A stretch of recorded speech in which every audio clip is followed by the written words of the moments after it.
Bismillahirrahmanirrahim. Assalamualaikum warahmatullahi wabarakatuh. Perkenalkan, nama saya Nesya Arahmi dari kelompok 6 selaku pemateri pertama, di mana materi pada kelompok 6 ini adalah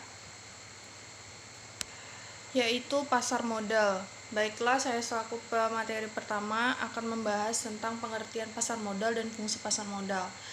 Untuk pengertian pasar modal sendiri itu tercantum berdasarkan keputusan Presiden nomor 52 tahun 1976 tentang pasar modal, yang menyebutkan bahwa pasar modal itu adalah bursa efek seperti yang dimaksud dalam Undang-Undang nomor 15 tahun 1952. Menurut undang-undang tersebut itu, bursa adalah gedung atau ruangan yang ditetapkan sebagai kantor dan tempat kegiatan perdagangan efek. Sedangkan surat berharga yang dikategorikan sebagai efek itu adalah saham, obligasi, serta surat bukti lainnya yang lazim dikenal sebagai efek.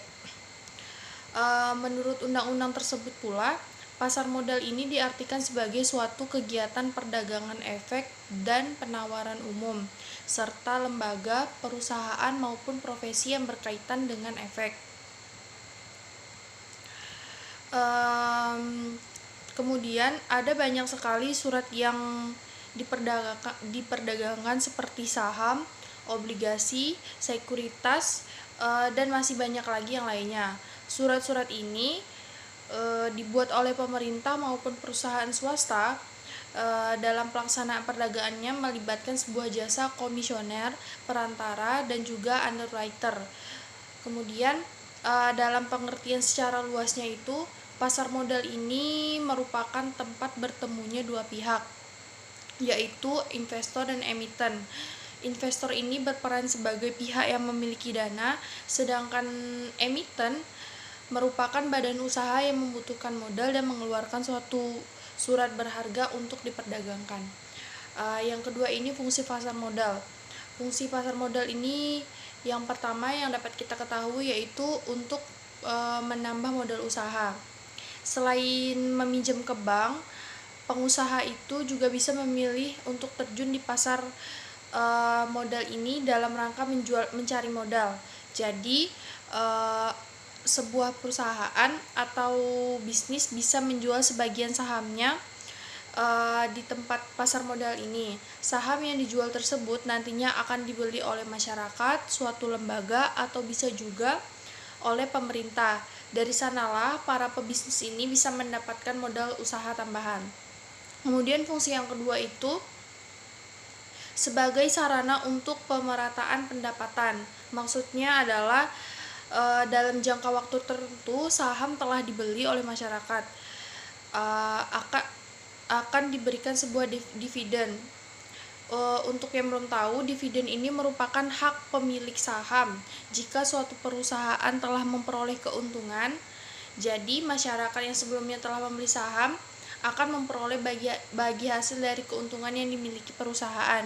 Semakin banyak orang yang sadar dengan hal itu, maka diharapkan pendapatan juga akan bisa merata. Kemudian fungsi yang ketiga itu dapat menjadi sarana untuk meningkatkan kapasitas produksi. Maksudnya ini, dari saham yang telah terjual tadi, maka perusahaan akan mendapatkan suntikan modal. Jika modal yang dimiliki sudah meningkat, maka otomatis produktivitas dari perusahaan produktivitas perusahaan itu akan meningkat pula. Jadi bisnis yang dijalankan juga semakin maju. Kemudian yang keempat itu menciptakan lapangan kerja. Mengapa demikian? Karena dengan suntikan modal yang didapatkan oleh perusahaan, maka aktivitas perusahaan itu sendiri yang juga akan meningkat. Seiring peningkatan aktivitas yang terjadi, pasti membutuhkan tenaga kerja yang baru. Jadi tidak salah jika dikatakan bahwa salah satu fungsinya itu untuk membuka lapangan pekerjaan baru. Kemudian selanjutnya itu fungsinya itu untuk meningkatkan pendapatan negara. Kenapa demikian? Karena pemerintah akan menerima pajak dari dividen yang dibagikan perusahaan kepada pemilik atau pemegang saham. Maka dari situ otomatis pendapatan pemerintah pun akan meningkat. Kemudian yang terakhir itu sebagai indikator perekonomian suatu negara. Salah satu cara yang bisa dilakukan untuk mengukur perekonomian dari suatu negara bisa dilihat dari aktivitas di pasar modal ini. Semakin banyak transaksi yang terjadi, berarti hal tersebut menandakan bahwa aktivitas perekonomian di negeri ini memang berjalan dengan baik. Mungkin hanya itu yang dapat saya sampaikan. Saya lanjutkan kepada pemateri kedua. Assalamualaikum warahmatullahi wabarakatuh. Perkenalkan, nama saya Binti Saputra. Saya akan menjelaskan tentang sejarah pasar modal, efek, sekuritas bursa efek. Sejarah pasar modal awal abad 19 merupakan permulaan dari aktivitas jual beli saham ataupun obligasi. Bahkan dalam buku efek Stenkis disebut bahwa jual beli efek ini sudah berlangsung sejak tahun 1980. Pasar modal ini merupakan yang tertua keempat untuk tingkat Asia setelah Bombay, Hong Kong, dan juga Tokyo. Awal mula kenapa pihak pemerintah Belanda mendirikan bursa efek di Batavia ini karena pada awal abad 19 tersebut berbagai perkembangan sejarah membangun secara besar-besaran agar proses pembangunan bisa berjalan dengan baik. Maka pemerintah kolonial Belanda tentu tidak membutuhkan modal. Nah, salah satu sumber modal yang digunakan saat ini itu adalah tabungan dari orang-orang Eropa. Juga Belanda mempunyai penghasilan di atas rata-rata. Efek. Menurut Undang-Undang Pasar Modal UU PM Pasal 1 Angka 5, efek adalah surat berharga yang berdagang di pasar modal, antara lain surat pengakuan utang, surat berharga komersial, saham, obligasi tanpa bukti utang, unit penyertaan kontrak investasi kolektif atau reksadana, kontrak berjangka atas efek, setiap derivatif dari efek-efek. Namun meskipun ada 8 surat berharga itu yang diperdagangkan di pasar modal, hanya 3 instrumen yang sangat sering dipakai, itu saham. Saham merupakan adalah bukti kepemilikan atas suatu perusahaan. Keuntungan perusahaan menjual saham di pasar modal untuk mendapatkan perdana secara langsung dan publik dari masyarakat. Publik memberikan saham dari mendapatkan keuntungan dari dividen. Dividen merupakan pembagian keuntungan yang diberikan perusahaan dan berasal dari keuntungan yang dihasilkan perusahaan. Dividen diberikan setelah mendapatkan persetujuan dari pemegangan saham dalam RUPS. Dividen yang dibagikan perusahaan dapat berupa dividen tunai yang diberikan berupa uang tunai dalam jumlah rupiah tertentu untuk setiap saham, atau dividen saham yang diberikan berupa sejumlah saham sehingga jumlah saham yang dimiliki seorang pemodal akan bertambah dengan adanya pembagian dividen saham tersebut. Capital gain. Capital gain merupakan selisih antara harga beli dan harga jual. Capital gain terbentuk dengan adanya aktivitas perdagangan saham di pasar sekunder. Risiko saham. Sebagai instrumen investasi, saham memiliki risiko antara lain kerugian, likuidasi, dan delisting. Reksadana adalah produksi investasi yang merupakan investor retail dengan dana kecil serta mengetahui terbatas soal instrumen keuangan bisa terjun investasi di pasar modal. Ada 3 yang terkait dalam definisi tersebut. Dan 1, dana dari masyarakat bermodal. 2, dana tersebut diinvestasikan dalam portofolio efek. 3, dana dikelola manajer investasi. Manfaat reksadana merupakan salah satu alternatif investasi sebagai masyarakat bermodal. Keuntungan bermodal kecil dan bermodal yang tidak memiliki banyak waktu dan keahlian untuk menghitung risiko dan atas investasi mereka. Reksadana dirancang sebagai sarana untuk menghimpau dana dari masyarakat yang memiliki modal, mempunyai keinginan untuk melaksanakan investasi namun hanya memiliki waktu dan pengetahuan tersebut. Selain itu, reksadana juga diharapkan dapat meningkatkan peran modal lokal untuk investasi di pasar modal tersebut. Risiko yang pasti dinilai reksadana akan berfluktuasi mengikuti nilai instrumen yang ada di dalamnya. Kalau reksadana saham, returnnya akan naik turun seiring dengan harga saham. Begitu pula dengan jenis reksadana lainnya mengikuti harga instrumen yang menjadi komponen reksadana. Risiko lain adalah soal likuiditas. Pencarian reksadana membutuhkan waktu sampai dengan 3 hari sejak diajukannya. Sekian dari saya tentang menjelaskan tentang sejarah pasar modal. Sekian dari saya. Terima kasih. Bismillahirrahmanirrahim. Assalamualaikum warahmatullahi wabarakatuh. Perkenalkan, nama saya Putri Ardila. Di sini saya sebagai pemateri ketiga akan melanjutkan pembahasan dari pemateri sebelumnya. Nah, selanjutnya yaitu sekuritas. Sekuritas adalah salah satu elemen penting dalam investasi. Nah, tanpa perusahaan sekuritas tidak bisa melakukan kegiatan jual beli saham di pasar modal. Dilansir dari halaman resmi Otoritas Jasa Keuangan atau OJK, perusahaan sekuritas adalah perusahaan yang telah mendapat izin dari OJK untuk melakukan kegiatan usaha sebagai perantara pedagang efek, penjamin emisi efek, atau kegiatan lain sesuai ketentuan pengawas pasar modal. Nah, yang mana kegiatan usaha perusahaan sekuritas masih dilansir dari laman resmi OJK. Setidaknya itu ada 2 aktivitas usaha yang dilakukan perusahaan sekuritas, yaitu yang pertama perantara perdagangan efek. Nah, perusahaan yang memiliki peran sebagai pihak perantara perdagangan efek atau broker dealer, sehingga mereka akan melakukan aktivitas jual beli efek berupa surat berharga untuk kepentingan sendiri atau untuk orang lain. Dan selain itu, perusahaan sekuritas juga biasanya melakukan aktivitas jual beli saham dan obligasi yang bisa dilakukan di BEIE, Bursa Efek Indonesia, atau di luar BEIE. Yang kedua yaitu penjamin emisi efek. Nah, kegiatan lain yang dilakukan oleh perusahaan sekuritas adalah menjamin emisi efek, yang artinya perusahaan sekuritas memiliki tanggung jawab penuh dalam membantu calon emitennya untuk melakukan aktivitas penawaran umum saham atau dikenal dengan Initial Public Offering atau IPO, dengan ataupun tanpa adanya kewajiban dalam membeli sisa efek yang tidak terjual di pasar. Nah, sekuritas sendiri memiliki beberapa jenis, diantaranya yaitu utang, yang mana utang adalah suatu bukti kepemilikan utang berbentuk surat berharga yang tergantung dari mulai tenggang waktu jatuh tempo pembayaran atau ciri-ciri lain yang tertera di dalamnya. Yang selanjutnya yaitu ekuitas. Sekuritas ekuitas adalah bentuk kepemilikan yang dipegang oleh pemegang saham pada suatu entitas tertentu. Contohnya, pada suatu perusahaan yang didapatkan dalam wujud saham meliputi saham biasa dan saham preferred. Nah, biasanya setiap pemegang saham akan mengantongi hak untuk mengendalikan perusahaan dengan adanya hak suara di dalamnya. Nah, di sini juga ada tips dalam memilih sekuritas.